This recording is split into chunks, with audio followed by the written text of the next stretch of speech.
For those people that don't know, I've learned something today. Malaka is another name for a wanker, is that correct? Yes, it is. That's good research, Bevo. That's right, you got straight to the point, didn't you? I did. Well, what an absolute pleasure it is to have George Kapiniaris on Comedy Legends with Bevo. Thanks, Bevo. It's good to be here in person instead of, Zooming during lockdown. I get to see you. Likewise. It was great fun chatting to you last time, but certainly better circumstances now, that's for sure, definitely mate. Better, I think this is the first time I've been in Adelaide since it all happened. Phenomenal. In fact, I was doing the comedy, I was doing the Fringe Festival, and I was doing the Drama Llama Room here at the Rhino, and that's when all hell broke loose. And things just started crumbling, And so, first there was no toilet paper at IGA, and then there was, all this stuff started happening while I was still here. Oh, it's been an unbelievable My wife was saying, bring toilet paper. We're out of toilet paper in Melbourne when you come home. I was like, no, there's none here either. I still don't get that. Honestly, you can't eat toilet paper. And hand sanitizer. You couldn't find hand sanitizer. People were making their own hand sanitizer. Oh, the things that empty on the shelves: toilet paper, hand sanitizer. It was pasta and pasta sauce. Yeah, and rice. Rice was all gone. And flour and sugar. Yeah, that's right. Yeah, all the things that I guess you can use to bake cakes when you're bored. I guess, but it's bizarre. I know, but we better get to your show because that's right. Absolutely awesome for the first time in 4 years to actually be able to do a solo show, which is just phenomenal. And Malakarama, what a great name! The last show before that was Malakas with Attitude. Yep. So I just thought, it's almost like a brand, so I might as well do a larger version of the Malaka show. So Malakarama is in Panorama or something, or Pandemic-rama. I'm calling it the Malaka variant, the show, because it's kind of what I'm talking about, all the Malaka stuff that's been happening over the last 2 years, and how it affects me, but all of us really. Absolutely. And Malaka, for those people that don't know, I've learned something today. Malaka is another name for a wanker, is that correct? Yes, it is. That's good research, Bevo. That's right, you got straight to the point, didn't you? I did, yeah. So the word malako means soft in Greek. So a malaka that is someone that has a very soft argument or a soft penis and needs to give it a little bit of help. Needs to toughen up a little bit. Yeah, it needs to toughen up. Yeah. And obviously, we spoke about it before. The last couple of years have been tough. And how did you actually spend your lockdown? We did a Zoom, and so you've been doing lots of Zooms, I presume, and bit of guitar as well. I wasn't very good at Zooms. I hated Zooms. And a lot of people asked me to do stand-up comedy via Zoom. Yeah. It was just the worst thing.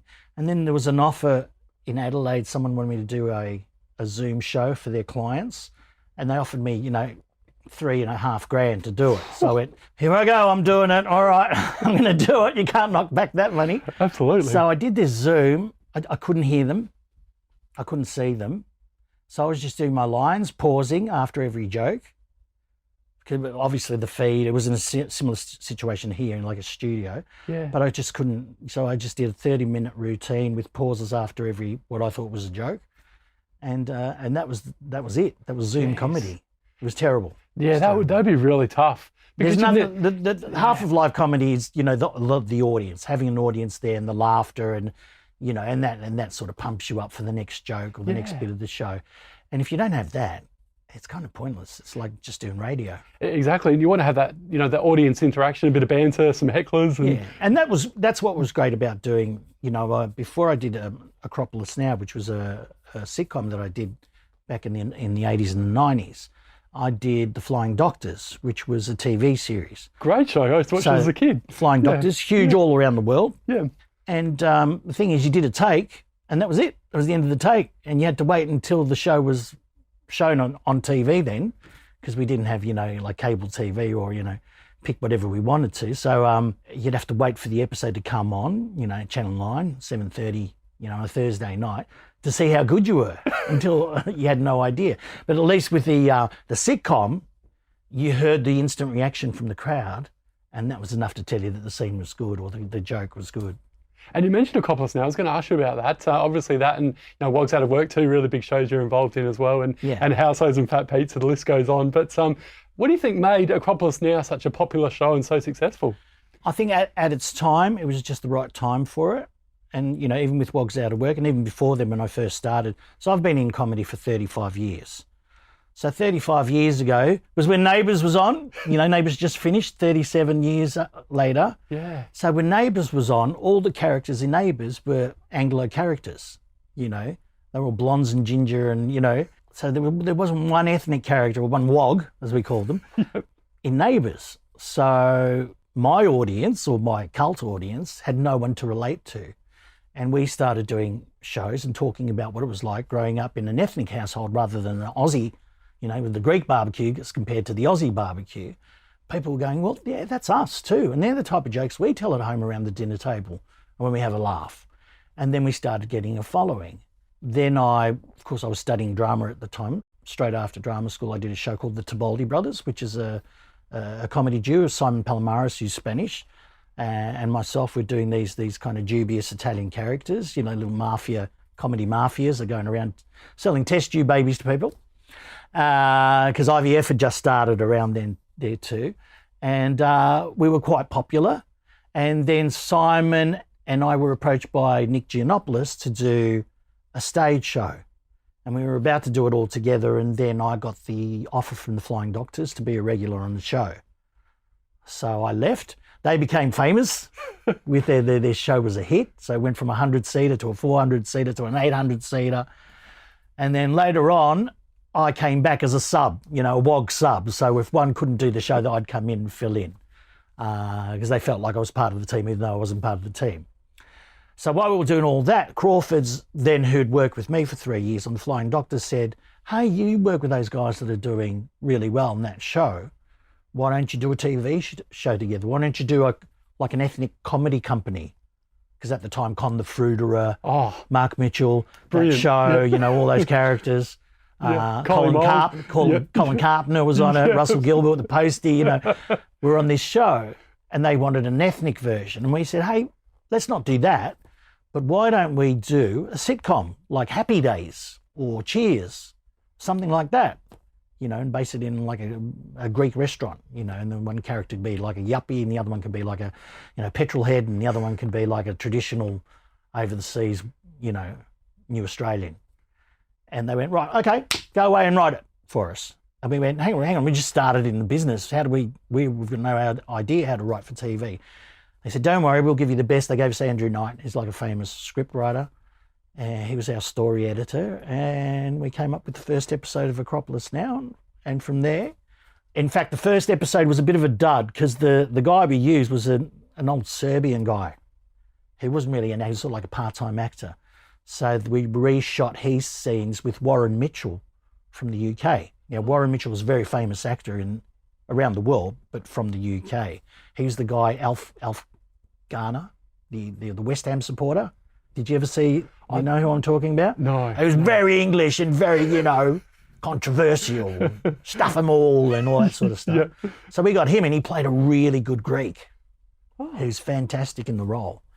And that was our pilot. And we took it to Channel 7 and they loved it. And we had 5 series of Acropolis Now, 63 episodes. It's phenomenal. And how'd you go from being like a serious guy on Flying Doctors to being, a funny man on Acropolis Now? Well, I was kind of the funny guy on the Flying Doctors.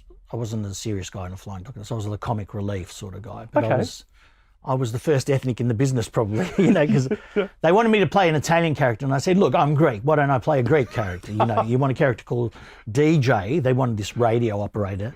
This was before mobile phones, So this guy on the CB radio that used to talk to the Flying Doctor, aeroplane. So they called him DJ. So his name was like Dominic Giustino. I said, why don't we call him Dimitri Joannides? They went, we love it. All right. You can be Dimitri. The funny thing is, the character that I played in Acropolis Now was called Mimo. And the word Mimo comes from the word Dominic. So I ended up playing a Dominic anyway. Oh, that's hilarious. Which is pretty funny. So, and that's how it all started. And Housos and Fat Pete's, we were speaking about this off air and we're seeing, Paulie Fennick at the moment on SAS doing great things and love how he goes about it. He's a fighter, that guy. It's a really perfect show for him. Yeah. He won't back down from everything. And I think he was an Army Reserve when he was younger. He was in the Army Reserves. How can you mention that? Yeah.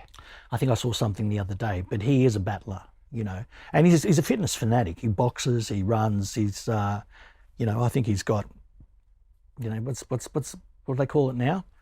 Attention ADHD or something. Attention deficit syndrome or something? Yeah, I think he's got something like that because he doesn't sit still. With his Fat Pizza shows, he writes, he produces, he edits, he does the sound, the filming, the acting. He does everything. That's amazing. Gets the props, does the stunt. If the actor can't do the stunt, he goes in and does it for him. That is amazing. He's just hands-on the whole time. He's just brilliant. You must really enjoy being involved in that as well? Yeah, so I met him. He did a series called Aussie Jokers where he interviewed a whole bunch of comedians, including, I think, Tim Minchin, Joe Avardi, Tahir, a lot of, Akmal, a lot of my peers, and Ostentatious, who was a famous comic from the 80s. And each comedian had an episode, it was based on them. Following them around from gig to gig and just in their environment or taking them to the country of their origin. So, and I was the host of the show. So he's got a real soft spot for me too, which is great.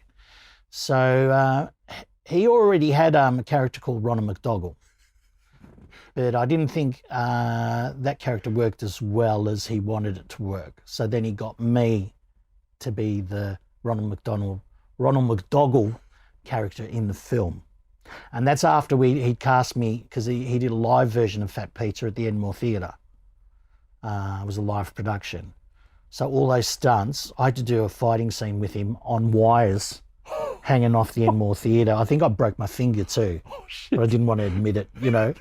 So it wasn't choreographed. We just swung into each other and just kicked the shit out of each other as we went by. And we practiced this scene, and then he put that scene in the movie, which is the scene where I get we have a car crash, and I've gone, look what you've done to my car, you and then he kicks me straight in the McNuggets, and since then my character, Ronnie McDougall, has wanted to cut off his McNuggets, which brilliant. I think I did in the last series. They cut out of that scene before I could find out. Oh, it's so good. I love Fat Pizza and Housos. Yeah, and the movie as well. But yeah. So he's been using me for those, and he still uses me, which is fantastic. I'm curious as well, like you've got young kids yourself. What's their reaction to it, like when they see Dad on TV and their schoolmates and stuff, when they say, oh. Yeah, they're not interested in Acropolis Now at all. They just don't get it. I don't get it. And their schoolmates are going, you got to watch your Dad, he's so funny. But then I got them with Fat Pizza as more their level, down in the gutter. So they love sneaking, past Mum and seeing episodes of Fat Pizza, because it's not only funny, but it's a bit rude as well. So they loved watching Fat Pizza, because they knew they weren't supposed to be watching it. So they kind of loved that. But Dad's dad around the house, Dad's grumpy. He's not funny around the house. Oh, so there's a different side to George. There's a different, yeah. Well, you have to be, you have to get, when your son comes up to you going, Dad, why are you so mad? You're supposed to be a comedian. There's no authority there. You need to. Yeah, otherwise they'll walk all over you. Yeah, they walk all over you. So you need to kind of fake it a little bit. Yeah. And 35 years of stand-up's a very long time, George. But, take us back to where you got that first real interest in comedy, where that came from. Was there someone on TV that you idolised growing up, or? Look, I've always been a bit of a comedian, always done drama at school, never wanted to be a stand-up comedian. But I did look up to Robin Williams, and I always wanted to be Mork from Mork, and I always wanted to do stand-up like Robin and be a film actor in movies where I could be funny and sad. But when I finished my course at Rusden, I was supposed to become a drama teacher. And at Rusden, I met Simon Palomares, who was in Acropolis Now, who's Ricky. And he said, hey, why don't we do some tryouts together? Just for a bit of extra cash. He'd already done some stand-up. So I hadn't even been to a comedy venue. I'd seen Eddie Murphy and Richard Pryor on TV, but I'd never been to a comedy venue. So my first experience at a comedy venue was after I'd finished high school. After I'd finished university, not high school, university. So I was 22. And then I walked into a venue, sort of like the Rhino Room, called Le Joke and The Last Laugh, and I was blown away. And then I watched the show, and it was Wendy Harmer and Richard Stubbs and Shane Vaughan and David Cotter There's people like this, Uncle Arthur, Glenn Robbins. Robbins. Yeah. And I was just blown away. This is amazing. And that's when I started getting interested. I still am not, I don't see myself as a stand-up comedian, even though I make a living out of it. I still don't see myself as a serious stand-up comedian like all the other guys that do the Rhino Room. I don't have the passion to be the best stand-up comedian. I just do it. You know, I just do it. Yeah, and you do it bloody well, obviously. 35 years. Yeah, I guess. There's got to be something there. Exactly. And outside of comedy, you play guitar as well. Do you have any other interests? I play guitar in the show as well. Oh, brilliant. Yeah, we're doing a show called Lockdown the Musical. Or I do a bit in the show called Lockdown the Musical, but it's a thing I wrote with a mate of mine, Gab Rossi. And this week, on Saturday, we're doing a show in Goolwa at Centenary Hall near Victor Harbour. Oh, beautiful part of the world. Yeah, beautiful. Yeah. And we're doing, this is the second time we've been there, so we're doing a night at the Wopera at the Centenary Hall. And that's a great show. It's filled with not only comedy, but music as well. So wonderful. And Gab's getting up with me at the Rhino Room on Friday night to do the Lockdown the Musical with me. So I'm looking forward to that too. And what else have you got happening this year as well, George? Obviously, it's great to be doing live shows again. So. Yeah, so I'm touring, finishing here, the Fringe, and then I get back to doing the Crazy Rich Ethnic tour with myself, Tahir, who's here doing shows as well. Funny man, yeah. Gluttony, very funny man, and magician as well. Shit magician, he calls himself. He does a shit comedy show. It's really funny. And a guy called James Liotta, who everyone might know from the Pippo and Pasquale shows. So the three of us are doing a thing called Crazy Rich Ethnics, and we're here in Adelaide. I think it's June the 25th. Beautiful. We're doing 2 shows in one night. So yeah, come along to that. Yeah. It's a great show too. And George also do some emceeing, which again, it's really great that you sort of get, because comedians, out of anyone, I know everyone's been doing it really tough the last few years, but comedians and musicians have done it tougher the most because of, all your shows being cancelled, and we've spoke about this on Zoom a couple of years ago, and we chatted. You do a bit of emceeing as well. Yeah, do a bit of emceeing, especially wedding emceeing, and that's a lot of fun, and you get to try out some stuff that you've already written, or you can do some older stuff if you want, because it's not a comedy crowd, it's a mainstream crowd. It's great. And the pay's fantastic. So, I'm there for you if you want me. Yeah. And how do we book you? Well, the reason I started up doing it was, again, people were approaching me because of Facebook and Instagram and all the different social media platforms. They were just coming to me and going, hey, do you do weddings? I was like, yeah, I can do your wedding. Yeah, well, can you do, my wedding in Sydney on the 24th of September? Yeah. It's that easy, You don't even have to go through an agent. People come to you. Yeah, beautiful. But it's georgekapiniaris.com.au, your website, is that correct? Yeah, georgekapiniaris.com is my website. Or you can go to my Facebook page. Again, it's George Kapiniaris Productions or George Kapiniaris, and just send me a text or a message, and I'll call you back. I'm sure they'd be extremely lucky to have you as their MC for the wedding. It's a lot of fun. I love doing it, yeah. Yeah. Well, George Kapiniaris, thanks so much for joining us today on Comedy Legends with Bevo. Thank you, Bevo. It's really great to meet you in person after the chats on Zoom a couple of years ago, and all the very best for this coming Fringe and also the rest of the year. Thank you so much, and keep up the good work.